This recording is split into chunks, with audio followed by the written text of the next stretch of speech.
বিসমিল্লাহির রহমানির রহিম। আজকে আমরা রয়েছি একটি মানবিক কাজের জন্য। আমরা এসেছি আজকে রংপুর জেলার মির্জাপুকুর এলাকার ৮ নং চ্যাংমারি ইউনিয়নে। আজকে আমরা এক ভাইয়ের হতদরিদ্র ভাইয়ের একটা মানে দুঃখের কথা আপনাদের শেয়ার করব। আপনারা দেখতে পাচ্ছেন আমার সামনে এক ভাই রয়েছেন, নাম হচ্ছে মশিউর রহমান ভাই। আমরা তার কাছ থেকে শুনবো তার সকল প্রকার সমস্যাগুলো। ভাই, আপনার সমস্যাটা কি আমাদের খুলে বলেন একটু। সমস্যা আমার একটা পেটের মধ্যে পিলেই রোগ। না, একটু আপনি দেখান একটু ভালো করে। প্রায় 2 বছর থেকেই সমস্যা। কাজ কাম করতে পারছেন না? না, কোনো কাম কাজ কিছু করতে পারি না। ও আচ্ছা আচ্ছা। এখন তাহলে আপনার পরিবারের সদস্য কয়জন? 4 জন। 4 জন। এর ভরণ পোষণ কে গ্রহণ করছে এখন বর্তমানে? বর্তমানে আমার শ্বশুর কিছু সাহায্য করে।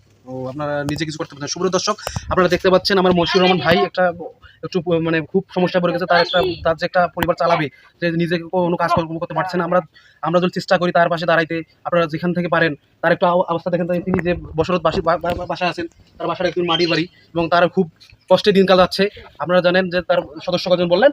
4 জন সদস্য। তার 4 জন সদস্যকে তিনি কি খাওয়াবেন, রাত পোহালে কি খাওয়াবেন তা নিয়ে সে সুপ্রিয় দর্শক, আমার এই ভাই মশিউর রহমান ভাই তার যতটুকু সামর্থ্য ছিল তার সবগুলো ওই রোগের পিছনে তিনি শেষ করে ফেলেছেন। আপনারা দেখতে পাচ্ছেন বিভিন্ন বিশেষজ্ঞের কাছে তিনি গিয়েছিলেন এবং বিভিন্ন রিপোর্ট আমাদের সামনে এখন উপস্থিত হয়েছেন।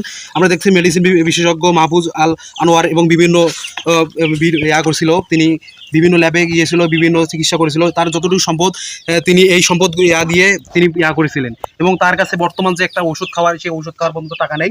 আমরা যতটুকু পারি, আমরা যেখানে যতটুকু পারি, আমরা সাহায্য করবো তাকে। আমরা যতটুকু যে স্থান থেকে পারি আমরা তাকে সাহায্য করার চেষ্টা করব। আমরা সুপ্রিয় দর্শক, আমরা এখন ভাইয়ের কাছ থেকে শুনবো। ভাই, তার মন্তব্যটা কি, ভাইয়ের কাছে শুনুন।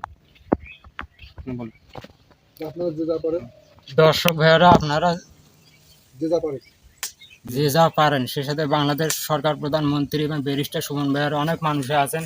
আপনারা সবাই 10-5 টাকা যা পারেন সাহায্য করবেন। আমিও বাঁচবো, আমার চিকিৎসা হবে, আল্লাহর রহমতে আমার অপারেশন হবে আপনাদের সহযোগিতায়। আমার 4 জন পরিবার নিয়ে আমি ইনশাল্লাহ আপনার সাহায্যে আমি বাঁচতে পারবো।